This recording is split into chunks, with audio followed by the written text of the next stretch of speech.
Nagpahayag ng suporta sa Public Transport Modernization Program ang ilang miyembro ng transport group sa Cebu City. Ang sentro ng balita mula kay Nina Oliverio ng PTV Cebu. All in all, nga member sa Federation of Cooperatives, ang among utang naa sa mga 3 billion. If kana nga 3 billion, magpadayon ng competition between traditional ug sa modern jeep, asa naman lang ibayad ani 3 billion. So, ito raw ang halaga ng nailo ng mga miyembro ng Federation of Cebu Transport Cooperative o FCTC para lang sa Public Transport Modernization Program o PTMP.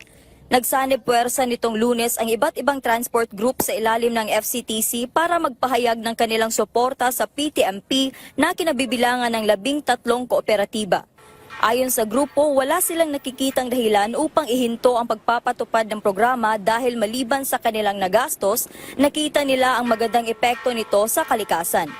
Ang mga guidelines sa unang nga nahimo, usagyod nganong nisud may katubitaw about sa global warming. Katong daan na nga jeep nga kana karon kanang manibila is wa gyud kamupon hantod karon nga nagyapon ang mga daan nga jeep. Nga aso kayo. Nakatakda ang FCTC na makipagpulong kay DOTR Secretary Vince Dizon upang maayos ang problema ng pagpapatupad ng PTMP.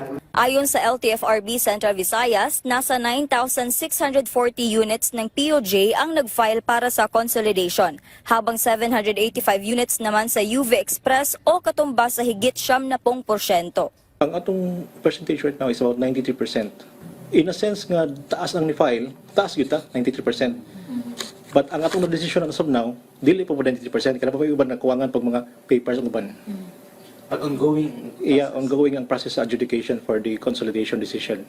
Plano rin ng FCTC na magdagdag ng mga bagong unit ng modern jeep dito sa Cebu City upang makapagbigay sila ng karagdagang serbisyo sa mga commuter at maiwasan ng overloading lalo na tuwing peak hours. Mula sa PTV Cebu, Nina Oliverio para sa Pambansang TV sa Bagong Pilipinas.